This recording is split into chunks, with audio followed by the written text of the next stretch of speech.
Azad Kashmir elections के हवाले से हमारी खुसूसी ट्रांसमिशन जारी है और अब हमें निहाल हाशमी साहब ज्वाइन कर रहे हैं। मुस्लिम लीग नून के रहनुमा हैं और शर्मिला फारूकी हमारे साथ मौजूद हैं, पाकिस्तान पीपल्स पार्टी के रहनुमा हैं। मैं आप दोनों को खुशामदीद कहता हूं, लेकिन मैं पहले मुजफ्फराबाद जाऊंगा। सरफराज मीर हमारे नुमाइंदे हमारे साथ मौजूद हैं। मुजफ्फराबाद में सरफराज मीर साहब, मजमूई तौर पर कहाँ से आपको नताइज मौसूल हुए हैं, क्या सूरत हाल चल रही है?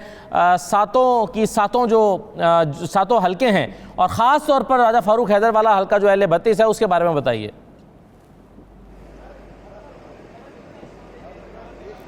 जी बिल्कुल, आज आज़ाद कश्मीर की पार्लिमानी हिस्ट्री का जनरल इलेक्शन 11वां जनरल इलेक्शन जो है वो आपने इख्तिताम 5 बजे इख्तिताम की तरफ चला गया। उसके बाद जो है अकाउंटिंग का जो है गिनती का सिलसिला शुरू हो गया। गिनती का सिलसिला शुरू होते ही मुजफ्फराबाद के 5 और झेलम वैली के 2 हलकों में जो है मुस्लिम लीग नून और पीपल्स पार्टी और PTI के दरमियान जो है कांटेदार मुकाबला देखने में आया है बाज़ पोलिंग स्टेशनों पर।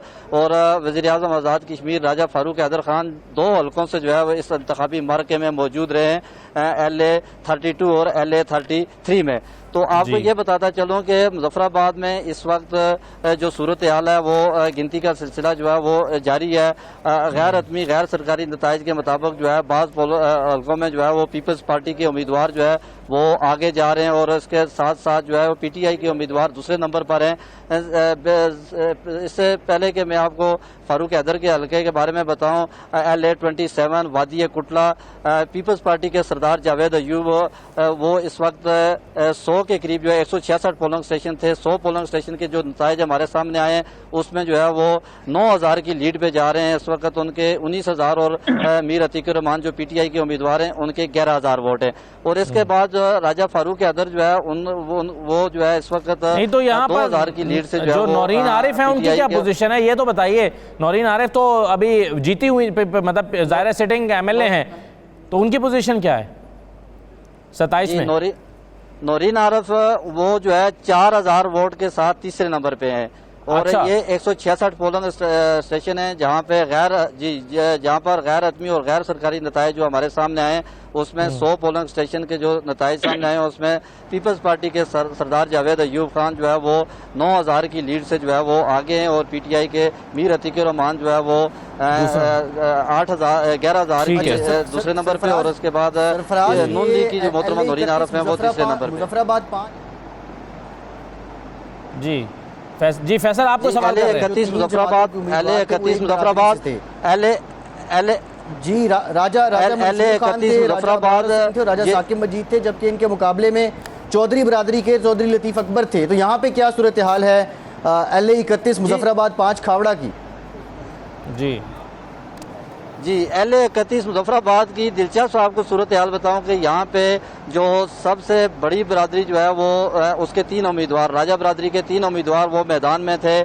मुस्लिम लीग नून के राजा इब्रार खान, PTI के राजा मंसूर खान और मुस्लिम कॉन्फ्रेंस के राजा साकिब मजीद। इनके मुकाबले में पीपल्स पार्टी आज़ाद कश्मीर के सदर चौधरी लतीफ़ अकबर जो है वो इनके मुकाबले में थे। चौधरी लतीफ़ अकबर इस वक्त जो है गैर हतमी गैर सरकारी नताइज के मुताबिक जो 46 पोलिंग स्टेशन है उन पे सरफहरिस्त हैं। 10,000 के करीब जो है वो वोट उनके हैं। दूसरे नंबर पर मुस्लिम कॉन्फ्रेंस के राजा साकिब मजीद जो है 5000 के पे और तीसरे नंबर पर जो है वो राजा मंसूर खान PTI 2000 के वोट जो है वो लेकर तीसरे नंबर पर हैं। ठीक है, चलें जी मज़ीद इस पर बात करते हैं, लेकिन मेरे साथ निहाल हाशमी साहब और शर्मिला फारूकी साहबा मौजूद हैं।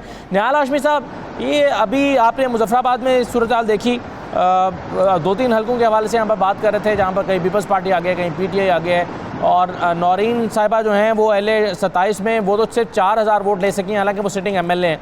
इससे पहले हम कोटली की बात कर रहे थे तो वहाँ कोटली की जो 6 सीटें हैं उसमें से एक में भी नून लीग लीड नहीं कर रही। अलबत्ता अगर हम मीरपुर में देखें तो वहाँ एक सीट पर नून लीग जो है वो आगे दिखाई दे रही है। तो नताइज जो हैं वो आपकी तवक्को के बरखिलाफ़ हैं। अभी तक के जो पोलिंग स्टेशन है कहीं 60 का रिज़ल्ट आया, कहीं 100 का रिज़ल्ट आया, आपकी तवक्को के बरखिलाफ़ हैं क्योंकि आप ये तवक्को कर रहे थे कि शायद हम ज़्यादा सीटें जीतेंगे। बिस्मिल्लाहिर्रहमानिर्रहीम। जिस तरह से आपने मुझे ब्रदर अभी रिज़ल्ट बताएं तो मुझे लगा कि आप गैर हतमी गैर सरकारी नताइज का ऐलान कर रहे हैं और इलेक्शन कमीशन की नुमाइंदगी भी कर रहे हैं। मेरे भाई जमा खातिर रखें, अभी फाइनल रिजल्ट आने वाले हैं। ये एक पानी में जैसे समुंदर में एक वेव लहर नहीं आता है, कभी जी। ऊपर कभी नीचे कभी ऊपर। फाइनल लहर जब आके साहिल पे निहाल टकराता है हाशमी तो साहब, फिर लेकिन पता जब चलता है जब इलेक्शन होता है, कि आप भी यहाँ लहर पर कितना पाकिस्तान में भी इलेक्शन powerful देखते था। हैं निहाल लहर हाशमी साहब, लेकिन तूफानी जहाँ था। पर आपकी लीड बन रही हो, आप तो पहले से ढोल ढमक्के शुरू कर देते हैं। अभी डस्का में भी ये हुआ था, कहीं ज़िमनी इलेक्शन हो, जहाँ पर आपकी 20-25 पोलिंग स्टेशन के बाद भी लीड बन जाए, वहाँ पे आप जीत का ऐलान कर देते हैं कि जी हम जीत रहे हैं। तो ये उसी प्रोजेक्शन की हम बात कर रहे हैं ना। नहीं, हमने कहीं पे भी ऐलान नहीं किया कि हम कहाँ जीत रहे हैं कहाँ नहीं जीत रहे हैं, मगर ये जरूर है कि हमारी पोजीशन बहुत अच्छी है। आपका चैनल एक बयान दे रहा है, मैं इस पे भरोसा नहीं करता हूँ। अल्लाह के बाद कश्मीर के जो कश्मीरी अवाम है, जो वहाँ के वोटर हैं, वो जिससे भी वोट डालें, वो पीपल्स पार्टी को डालें, हमें डालें, किसी और को डालें, हमें उसका एहतराम और इज्जत करनी चाहिए। मगर अगर कोई वो वोट डाले, कोई इदारे वाले डाले, कोई इंफरादी डाले, कोई ऐसी बात हो जैसे तनवीर इलियास साहब मुआहदा कर रहे थे एक लॉ इन्फोर्सिंग एजेंसीज के एक बड़े अफसर के साथ 1 अरब का, वो कबूल नहीं है ना कश्मीर के अवाम को ना हमें।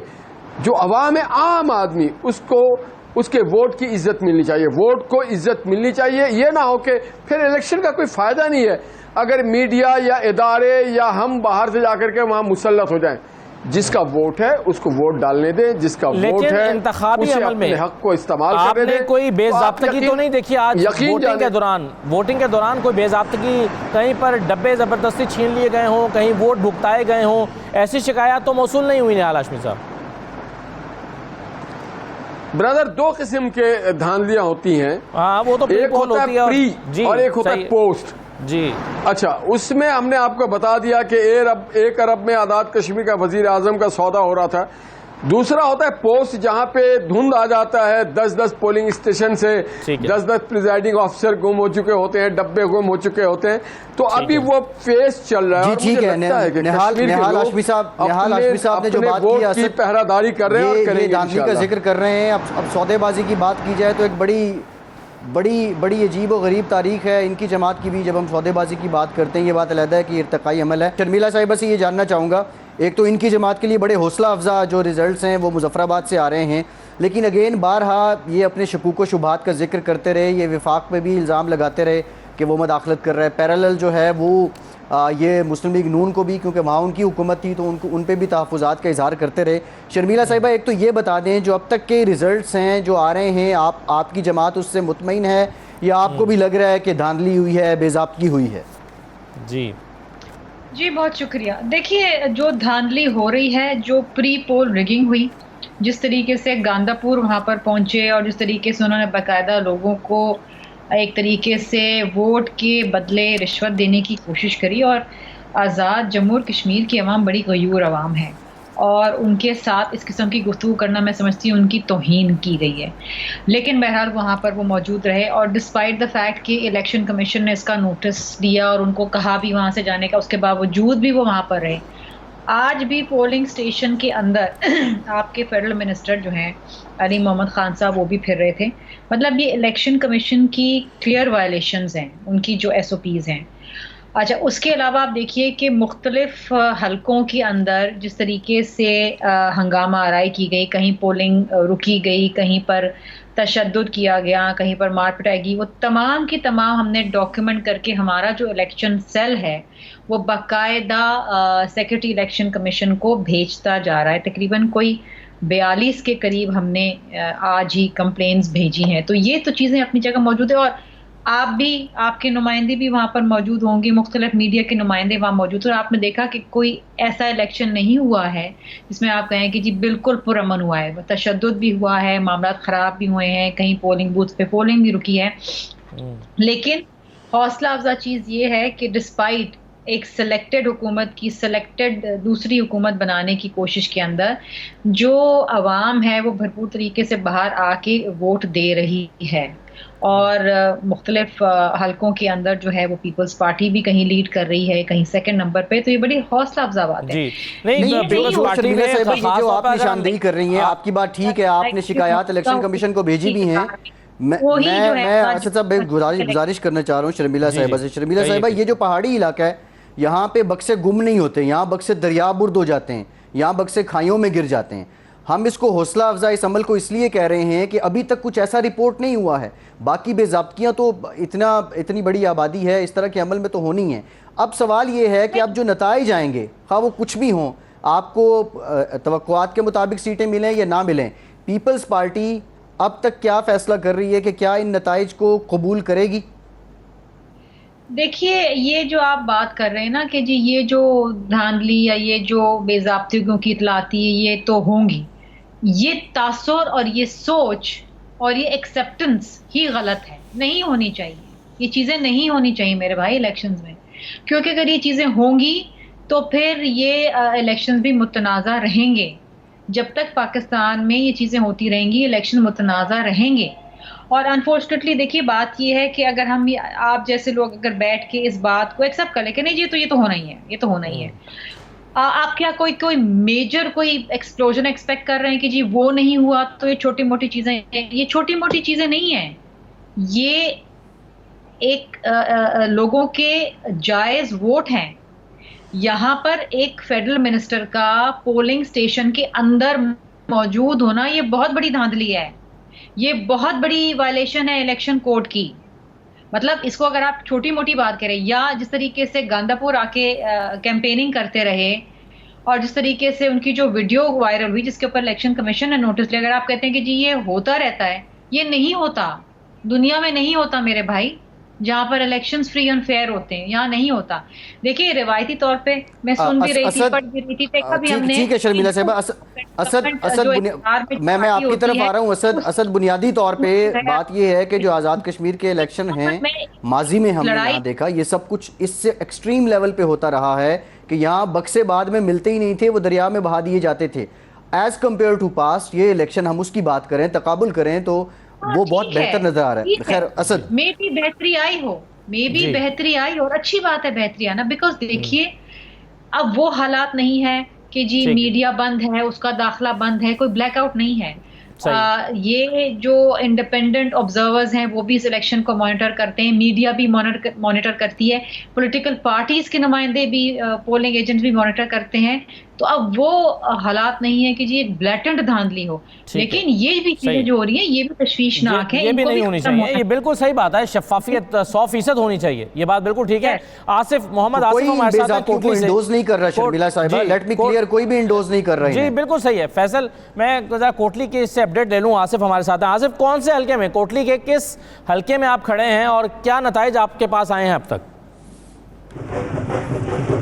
जी देखिए, इस वक्त हम कोटली शहर जो LA-10 है, जहां पर पाकिस्तान पे जो पीपल पार्टी के चौधरी मोहम्मद यासिन जो 2 हल्कों से इलेक्शन लड़ रहे हैं और दूसरी जानब पाकिस्तान तहरीक इंसाफ के जो उम्मीदवार है मलिक मोहम्मद यूसुफ, उनके हल्के में मैं मौजूद हूँ और बड़ा कड़ा मुकाबला हमें देखने में आया।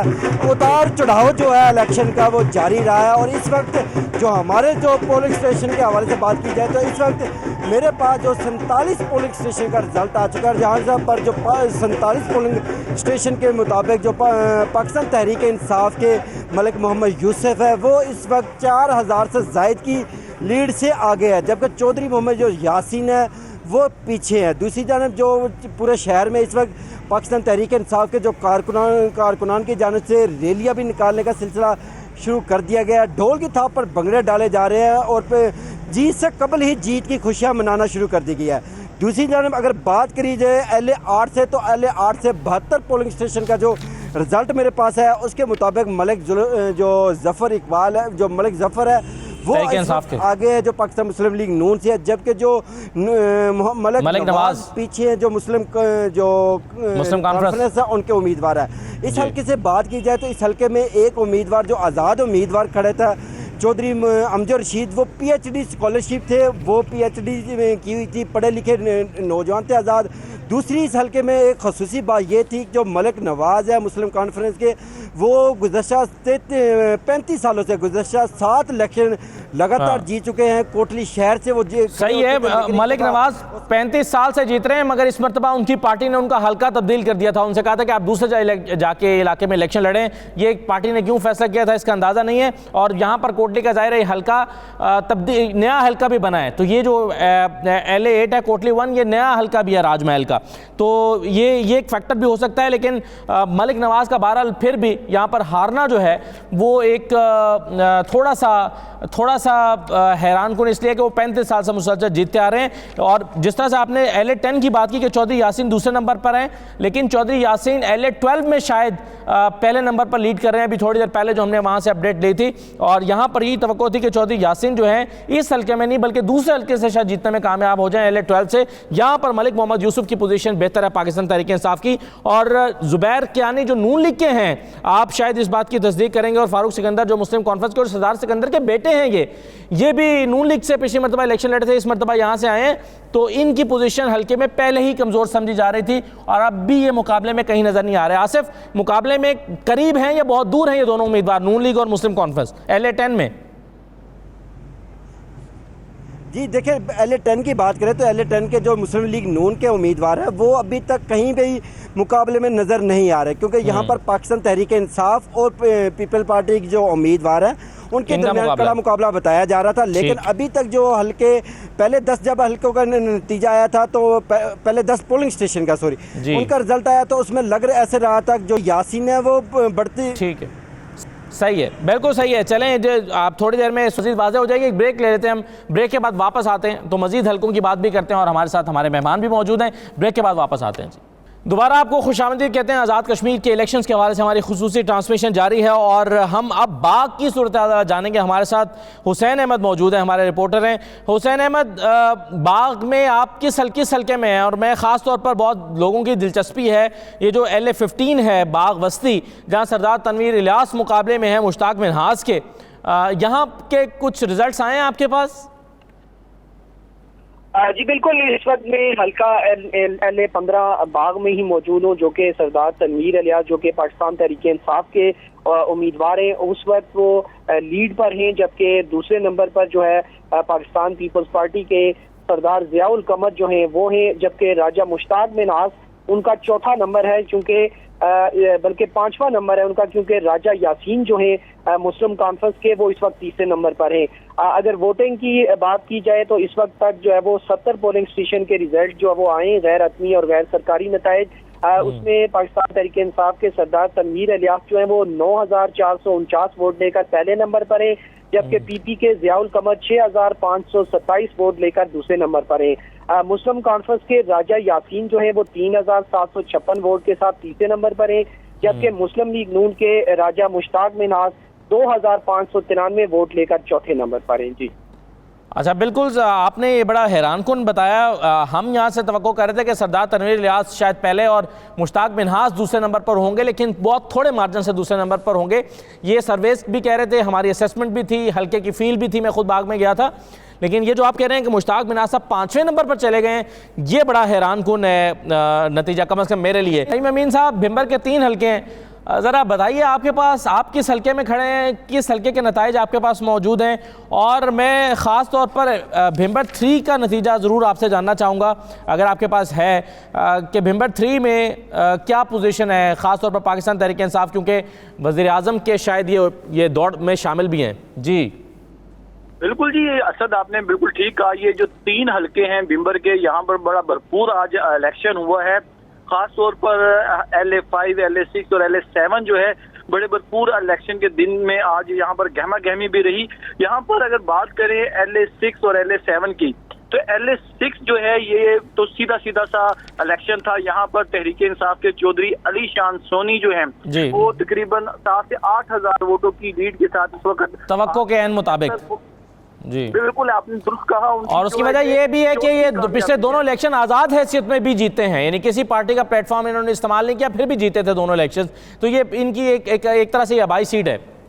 जी बिल्कुल जी, इनकी मेहनत बहुत है। यहाँ पे जो वोटर्स हैं वो खुद इनके लिए बाहर निकलते हैं और खुद अपना इलेक्शन समझ के लड़ते हैं। लेकिन बड़ा जो मुकाबला था वो भिंबर शहर में था, जहाँ पर एक साबिक स्पीकर और एक मौजूदा सीनियर वजीर जो थे वो आमने सामने थे। आज PTI के जो उम्मीदवार हैं चौधरी इनवारुल हक, वो तकरीबन 21,320 वोट जो है वो अभी तक ले चुके हैं 52 पोलिंग स्टेशन में, जबकि मुस्लिम लीग नून के चौधरी तारिक फरूक जो है इस वक्त वो 15,357 वोटों के साथ जो है वो दूसरे नंबर पर हैं। लेकिन भिंबर की जो तीसरी सीट है बनाला की, LA5 जो है, वहां पर मुस्लिम लीग नून के जो उम्मीदवार हैं कर्नल रिटायर्ड वकार जो हैं वो काफी मजबूत जा रहे हैं। उन्होंने तकरीबन 9100 वोट अभी तक 46 पोलिंग स्टेशंस में लिए हैं, जबकि मुस्लिम कॉन्फ्रेंस के जो हैं मिर्जा शफीक जलाल वो 6500 वोट लेकर दूसरे नंबर पे, जबकि पीपल्स पार्टी के परवेज अशरफ जो हैं वो तकरीबन 4000 के करीब वोट लेकर जो है वो तीसरे नंबर पर हैं। तो आप बात कर लें मेंबर शहर की तो 3 में से 2 सीटें जो हैं वो तहरीक इंसाफ जो है वो बड़े मार्जिन से जीतेगी, जबकि मौजूदा नताइज हैं वो उसमें एक जो है वो नून लीग के हिस्से में आएगी। बिल्कुल, और ये बिल्कुल वही रिजल्ट्स हैं जो हमने असेसमेंट दी थी और ये तवक्को के बिल्कुल ऐन मुताबिक नताइज आ रहे हैं। इसमें जो ये मैं आपको बताता चलूँ कि चौधरी तारिक फारूक जो हैं LA7 में, ये पिछले दोनों इलेक्शन हालांकि जीते थे। जब यहाँ पर वफाक में मुस्लिम लीग नून की हुकूमत थी तब भी जीते थे, और जब वफाक में पीपल्स पार्टी की हुकूमत थी ये तब भी सीट निकालने में कामयाब हो गए थे। लेकिन इस मरतबा ये दूसरे नंबर पर चल रहे हैं। लेकिन जब तक पूरे नताइज सामने नहीं आ जाते तो हम कुछ कह नहीं सकते। लेकिन एक चीज़ में निहाल हाशमी साहब मुझे एक चीज़ बताइए, कुछ जगहों पर तो बिल्कुल ही यानी धांधली होती है तो जाहिर है एक शख्स जीत रहा होता है तो उसको दूसरे नंबर पर आ जाता है। लेकिन मुश्ताक बिनाज हम 5वें नंबर पर सुन रहे हैं, जा रहे हैं, ट्रेंड कर रहे हैं। नौरीन आरिफ जो सिटिंग MLA हैं, बड़े मार्जिन से पिछली दफ़ा जीती थी, वो चौथे नंबर पर जा रही हैं। तो कुछ हलकों के नताइज वाकई आपके लिए हैरानकुन नहीं है, जैसे बाग में ख़ास तौर पर मुश्ताक बिनाज साहब?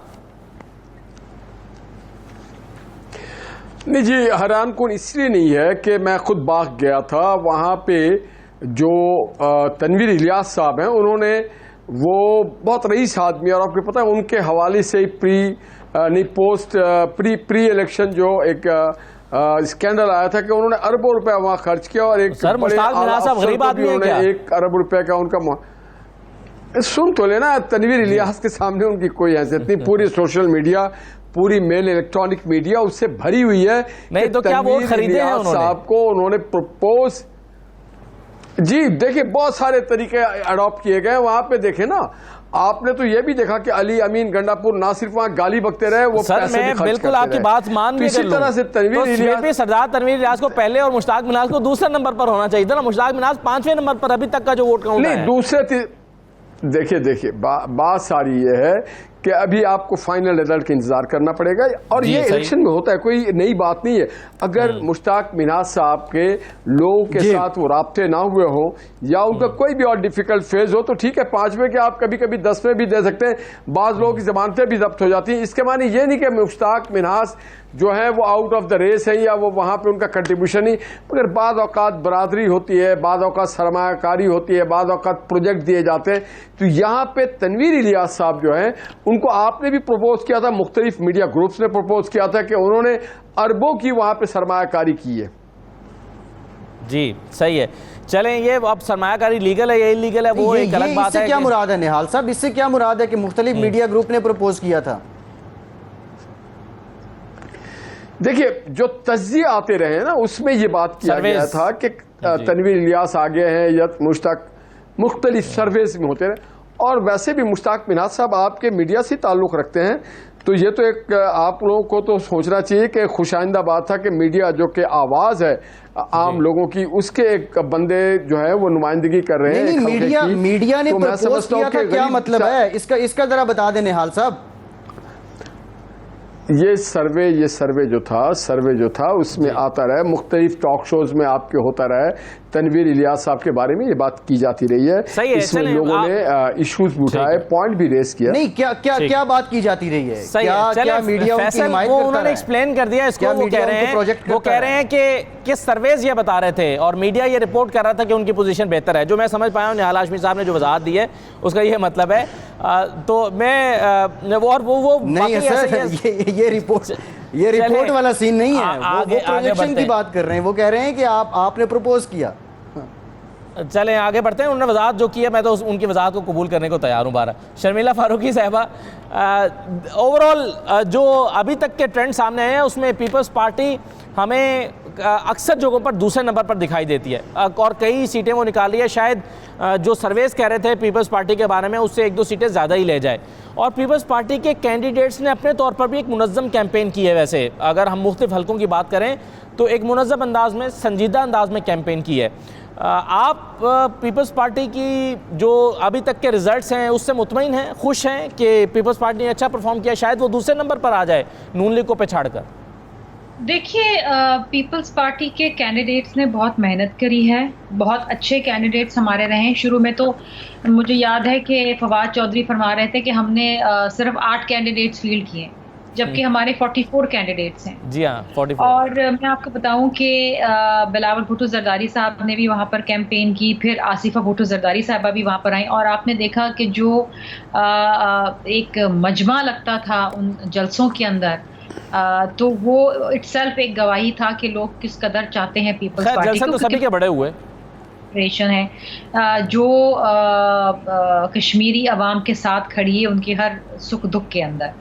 देखिए, किस हद तक हम मुतमईन रहेंगे ये तो इलेक्शन रिजल्ट्स बताएंगे हमें, लेकिन इस वक्त तक हम कोई ख़ास मुतमईन नहीं है। देखिए, अभी भी आप जिस तरीके से बात करें ना, आपने कहा ये कुछ चीज़ें होती रहती हैं। 2 लोग जहाँ बहक हुए हैं, गवर्नमेंट के फेडरल मिनिस्टर्स पोलिंग स्टेशंस के अंदर हैं, और झड़पें हुई हैं, तशद्दुद हुआ है, पोलिंग बंद हुई है, मतलब इतने सारे इंसिडेंट्स हुए हैं, और ये बाकायदा डॉक्यूमेंट करके एविडेंस के साथ हमने election commission, secretary election commission Azad Jammu Kashmir को भिजवा दिया है। तो इस वक्त तक जो भी प्री पोल धांधली हो रही है, जो भी आज धांधली हुई है, और जो भी अब इलेक्शन जो रिजल्ट जो अब रुक गए हैं आना, ये अगेन एक बहुत बड़ा सवालिया निशान है। देखिए, ये कोई देखिए कहाँ आ रहे हैं रिजल्ट्स, मतलब इस वक्त तकरीबन 9 बजने वाले हैं, और मेरा ख्याल है कि सबसे जो अहम चीज़ होती है कि बर वक्त रिजल्ट्स आ जाना। अच्छा देखिए शर्मिला साहबा, एक हल्का बाज़ औक़ात 3-3, 4-4 घंटे की ड्राइव पर, जैसे नीलम 1 की अगर आप बात करें तो कहाँ से 8 मकाम से शुरू होकर शादा से आगे जाता है तो आपको 4 घंटे लगते हैं। तो कुछ इस तरह के हलके हैं जहाँ पर, और बाग में भी अगर आप जाएं, अगर गंगा चोटी पर आप चले जाएं तो 2-2.5 घंटे की तो वो भी एक ड्राइव बनती है, जो चढ़ाई बनती है। तो कई हलके ये पहाड़ी इलाके हैं, फासले बहुत ज़्यादा हैं, क्योंकि जिस अंदाज में ये जोग्राफियाई तौर पर इनकी तकसीम हुई है हलकों की, वो ऐसे ही है। पर एक छोटा सा ब्रेक ले लेते हैं जी, ब्रेक के बाद वापस आकर इस पर मजीद बात कर लेते हैं, जो आपका खदशा है इस बारे में कि इसमें हकीकत क्या है। ब्रेक के बाद बात करते हैं।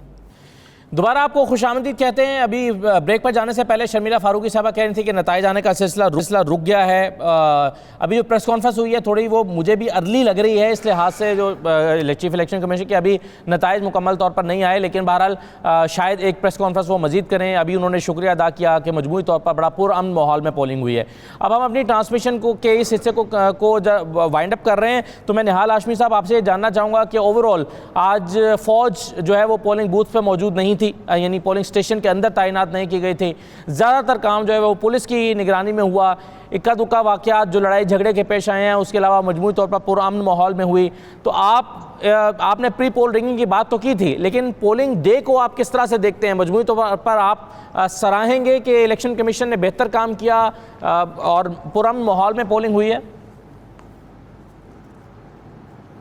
देखिए, बहुत ज़्यादा सेटिस्फैक्ट्री नहीं है। अगर इसी तरह के माहौल होता तो फिर पाकिस्तान मारूद वजूद में ना आता। एक पुरअमन, ये मैंने पहले जैसे कहा था कि लोगों को हक दिया जाए, कोई किसी को भी वोट दे, कोई भी जीत रहा हो, लोग जिसको जितवाना चाहे उसी को जीतना चाहिए।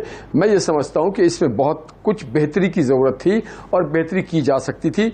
जो 2 अमवात हुए वह किसी की भी हो, किसी भी पार्टी के कारकुन हो, एज ए इंसान, एज ए मुसलमान, एज ए पाकिस्तानी, मुझे इस बात का बहुत दुख है कि ये नहीं होना चाहिए। और हमें भी अपने सफ़ों में इस बात को तरजीह देने चाहिए कि हम सियासी इख्तलाफात तो रख सकते हैं, मगर ज़ातियात पे और तशद्दुद पे हमें नहीं उतरना चाहिए, ना आमादा होना चाहिए। तो ये अब एक फ़िक्र की बात है, गौर व फिक्र की बात है। और हमारे जो कश्मीर के इलेक्शन है, इसे इंटरनेशनली बहुत ज़्यादा मॉनिटर किया जा रहा है कि हम कश्मीर, देखिए एक तरफ जो हिंदुस्तान का कश्मीर है उसे वो बड़ा बायस्ड है, वहाँ पे लोग हिंदुस्तान के खिलाफ हैं, वो जबर करते हैं, जोर करते हैं, धांधली करते हैं।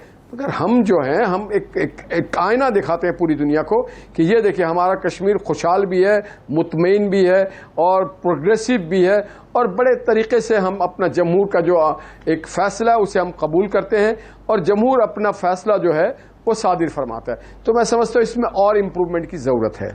निहाल साहब, ये फैसला, ये नताइज कबूल करेंगे? निहाल साहब, नताइज मुकम्मल आ जाएं तो कबूल करेंगे? देखिए, अभी ये कबल अज़ वक्त है कहना कि इसमें किस तरह की धांधली। देखिए, बाद औक़ात ये होता है कि धुंध छा जाती है, बाद औक़ात ये होता है कि टेबुलेशन में गलती किया जाता है, बाद औक़ात ये होता है RTS ख़राब हो जाता है। तो आप इसको थोड़ा चंद एक घंटे इंतज़ार कर लें। अगर सही नताज होगा तो हम क्या सबको कबूल करना चाहिए, और अगर गलत नताज होगा तो फिर वो कोई भी कबूल नहीं करेगा।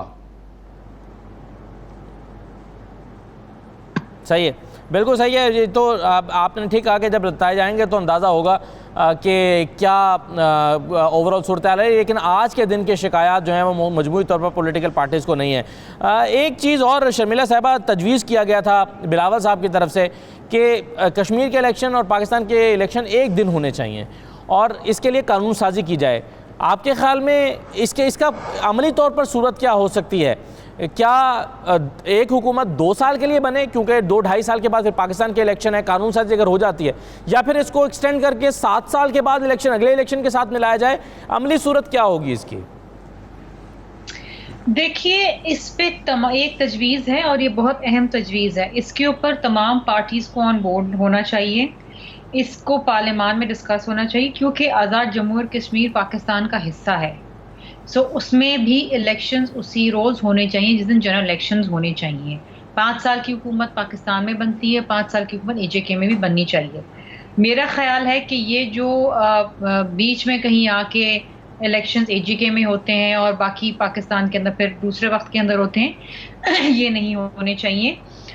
इसकी एक बुनियादी वजह क्या है? क्योंकि होता ये अक्सर हमने जो एक पैटर्न देखा है वो ये है कि जो जिस जमात की हुकूमत फेडरल गवर्नमेंट में आती है, रिवायती तौर पे जो हमने एक पैटर्न देखा है AJK का, वो उसी जमात को फिर अपने इलेक्शंस के अंदर एक वोटिंग के पैटर्न में बढ़तरी देते हैं। सो आई थिंक इस तनासुब को और इस एक जो इम्प्रेशन है या जो एक पैटर्न है, इसको भी चेंज करने के लिए हमें तो आप समझ रहे हैं कि कश्मीर के इलेक्शन जो 2026 में होने हैं वो 2026 के बजाय कानून साजी के बाद 2028 में हों, यानी 7 ये जो अब हुकूमत बने इसको 7 साल तक के लिए ले जाएं? नहीं, अब मैं इसके ऊपर ये इतनी बड़ी तजवीज़ नहीं दे सकती कि जी 5 साल के लिए हो, 7 साल के लिए हो जाए या 2 साल 2.5 साल के लिए हो जाए। ये पार्लियामान में बात डिस्कस होनी चाहिए कि आया इसका क्या फॉर्मूला बनना चाहिए, किस तरीके से इनको in line with general elections in Pakistan लाया जा सके। ये एक तजवीज़ है जिसके ऊपर डिबेट होनी चाहिए और तमाम जमातों की कंसेंसस होनी चाहिए कि किस तरीके से, क्योंकि किसी एक वक्त में तो या तो इनके मुद्दत जो है हुकूमत की कम करनी पड़ेगी, केयरटेकर लगानी पड़ेगी, या फिर इसको प्रोलॉन्ग करना पड़ेगा। सो इसमें क्या एक हतमी तौर पे तजवीज़ आती है और क्या इस तजवीज़ से बाकी जमातें रजामंद होती हैं कि एक ही दिन जनरल इलेक्शंस हो और एक ही दिन AJK के इलेक्शंस हो, इसके ऊपर अभी डिबेट होनी चाहिए। ठीक है, बिल्कुल सही है। बहुत शुक्रिया शर्मिला फारूकी साहिबा, निहाल हाशमी साहब हमारे साथ मौजूद है। फैसल, आपका भी शुक्रिया। नताइज आने का सिलसिला जारी है, कुछ और ज़्यादातर जगहों पर तवक्को के और के और सर्वेस के ऐन मुताबिक नताइज हमारे सामने आ रहे हैं। जिस तरह से हमने एनालाइज़ किया था हल्कों को, हम अपने प्रोग्राम्स में बात कर रहे हैं, अपने कॉलम्स में भी बात कर रहे हैं, तो जिस तरह से हम असेसमेंट दे रहे हैं उसके मुताबिक रिजल्ट सामने आ रहे हैं। कुछ जगहों पर नताइज थोड़े से तवक्को के बरखिलाफ भी हैं, जैसे कि मुश्ताक मिन्हाज साहब का मैंने कहा कि दूसरे नंबर पर तवक्को किए जा रहे थे, 5वें नंबर पर चले गए। कुछ जगहों पर नून लीग जो है वो तवक्को के बरखिलाफ बहुत नीचे जाती हुई दिखाई दे रही है। बहरहाल ये तब तक हतमी तौर पर नहीं कहा जा सकता जब तक कि सारे नताइज हमारे सामने नहीं आ जाते। और सबसे अच्छी बात यह है कि नताइज मजमूई तौर पर पुराने माहौल में हुए हैं, जो कि बहुत अच्छी बात है। अब नताइज जो भी आते हैं तमाम जमातें उनको कबूल भी करें तो ये एक और अच्छी बात होगी। मुझे इजाज़त दीजिए, अल्लाह हाफिज़।